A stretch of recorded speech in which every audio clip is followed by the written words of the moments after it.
నిన్ను ఆశీర్వదించువారిని ఆశీర్వదించెదను, నిన్ను దూషించువాని శపించెదను. భూమి యొక్క సమస్త వంశములు నీయందు ఆశీర్వదింపబడును అని అబ్రాముతో అనగా, యెహోవా అతనితో చెప్పిన ప్రకారము అబ్రాము వెళ్ళెను. లోతు అతనితో కూడా వెళ్ళెను.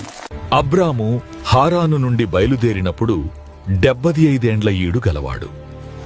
అబ్రాము తన భార్య అయిన శారయిని, తన సహోదరుని కుమారుడైన లోతును, హారానులో తానును వారును ఆర్జించిన యావదాస్తిని, వారు సంపాదించిన సమస్తమైన వారిని తీసుకొని కనానను దేశమునకు వెళ్ళుటకు బయలుదేరి కనానను దేశమునకు వచ్చిరి.